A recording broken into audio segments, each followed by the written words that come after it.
So I was just getting my partial Blacklist cards ready to go into the vault, into a vault at an actual bank. So I just wanted to take one last video before they head off.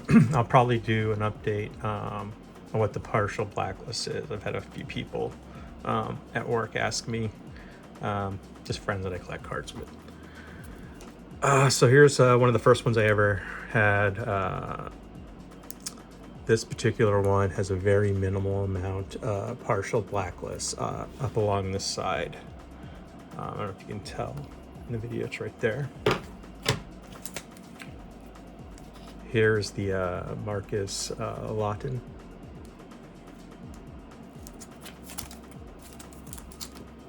Pretty obvious Blacklist area right here. The Fred McGriff. That Blacklist area is right down in this section right here. I've sold one of these before at auction.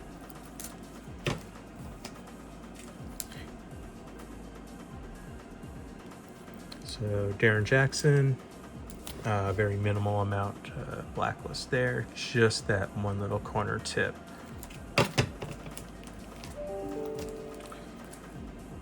The Julio Franco, huge portion missing here.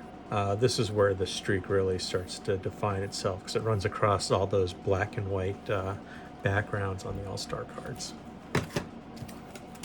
My favorite one, the Jeff Russell. This one has the really large Blacklist area. My Carlton Fisk. Blacklist right there. This is a new one that I just acquired. This was a source card from the guy that opened this box. Gave me a pretty good deal on this. This one has a very minimal amount, again, in that upper right-hand corner.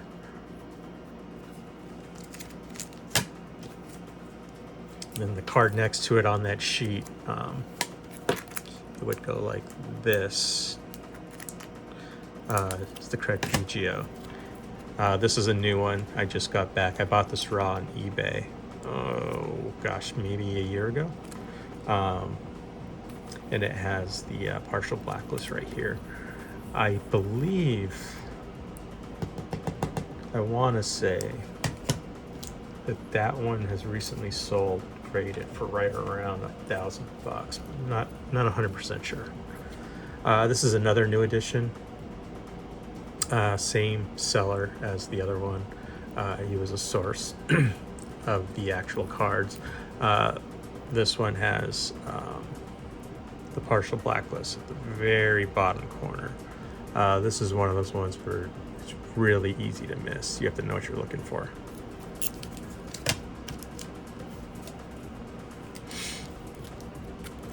This card actually, I forgot to mention, is actually next to the Frank Thomas. So it's just the very tip of it that got cut off there.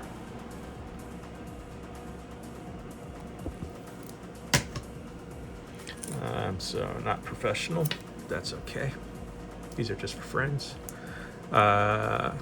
This is John Morris, another minimal one where it's just that upper right hand corner. You can actually see how this one affected the shade of the crowd in the background right there. And last but not least is my miniature card, the John Hart. Where is it on this one? On this one, the streak actually runs through the middle. You can kind of make out how things are shaded differently because there is no black pigment. And then last but not least, my favorite piece in the collection. This is a pack of cards from the source of the other two partial Blacklist. This is a confirmed box. There's actually video evidence of several of the packs from this this box being open on the internet. You can usually tell with the sequencing, but when you buy from this buyer, there is a security feature on these packs that he placed on there that he will tell you about when you buy them, so you will know what to look for when it arrives that you're getting an original pack, and I won't say what that is. I will let him explain that to any buyers if there's any of these available. But this one's autographed by Matt Strom, the owner. On a video right now. I'm leaving. Okay, the owner of the shop, and then the producer, I believe. I actually think this was the producer's signature, and this was the owner of the shop. I met with Matt Strom on the first episode of The Card Life during the pandemic, actually, and we met up and opened some cards. Pretty cool. I got to see some of his partial blacklists that he had as well. Anyway, just a quick update. I will get this posted before I send it off to the bank. Thanks. I just recorded an update on my 1990 Topps partial blacklist set. I purchased the Joe McGrain, Craig Biggio, and Jim Baker cards to add to my collection. But I decided to go ahead and just do this really quick introduction. I am by no means an expert in the 1990 Topps partial blacklist cards. I merely own some and buy them, or buy the ones I'm missing. I sold a couple that I had duplicates of. That's it. If you want more information on the actual set that includes the name on front, Frank Thomas, there's a website that I learned about it on called bighurthof.com, bighurthof.com. That's the dude, I think, that figured out that there was an anomaly that actually affected more cards.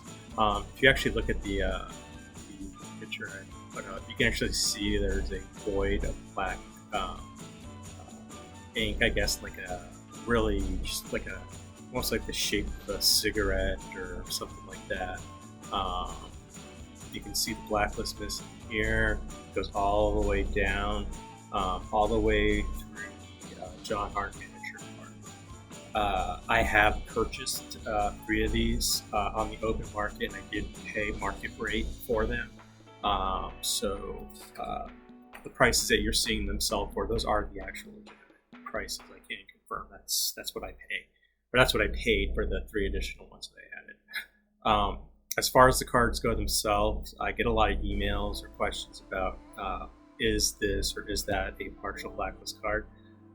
I don't know. I only know about these 13 cards. There's actually 14 that I know of that are confirmed partial blacklist cards.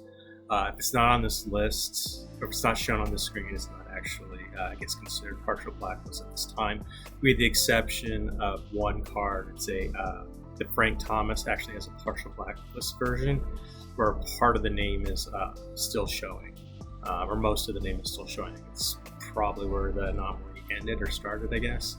But anyway, these are them. There's only 13 of them. That's it. I'm not sure about any others. They will all be on the orange border. There is a card next to Jaren Jackson that may have a partial blacklist spot on it, but it hasn't been confirmed to be part of the set yet, so I'm not even going to mention it. But this is it. Not a lot of people collect this, but it is considered collectible within a small group of people. The two sources I would suggest you reference if you have any interest in these cards whatsoever would be the Facebook group. It's the 1990 Topps Partial Blacklist group. I think it is a private group, but if you just let them know you're interested, they'll let you join. And they'll answer actual questions. They're experts, I'm not. And then the bighurthof.com. Those are probably the 2 best sources. There's some forum stuff out there, but you know how those go. Anyway, I just wanted to put this update out there. And then after this, I will have the cards actually shipped.